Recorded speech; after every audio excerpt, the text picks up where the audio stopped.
মাননীয় স্পিকার, কেন যেন অপ্রিয় বিষয়গুলো আমার ভাগেই আসে। গতকাল টিআইবি একটি রিপোর্ট দিয়েছে, সেই রিপোর্টে বলা হচ্ছে সরকারের 100 দিনে 605টি খুন। আমি আশা করেছিলাম মাননীয় স্বরাষ্ট্রমন্ত্রী আজকে এখানে উপস্থিত থাকবেন, কিন্তু আমি সামনে তাকিয়ে দেখলাম মাননীয় স্বরাষ্ট্রমন্ত্রীর আসনটি খালি, অর্থাৎ তিনি উপস্থিত নাই। কি আর করা, তার অনুপস্থিতিতেই বলি।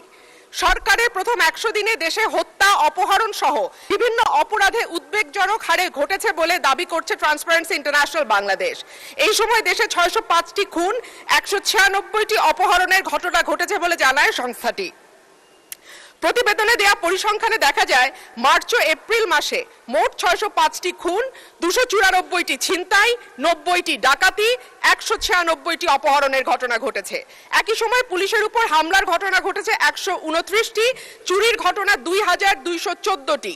এছাড়া নারী ও শিশু নির্যাতনের ঘটনা ছিল 3496টি। আলোচিত সময় ধর্ষণের শিকার হয়েছে 78 থেকে 102 জন, গণধর্ষণের শিকার 30 থেকে 36 এবং ধর্ষণের শিকার শিশুর সংখ্যা 49 থেকে 71 জন।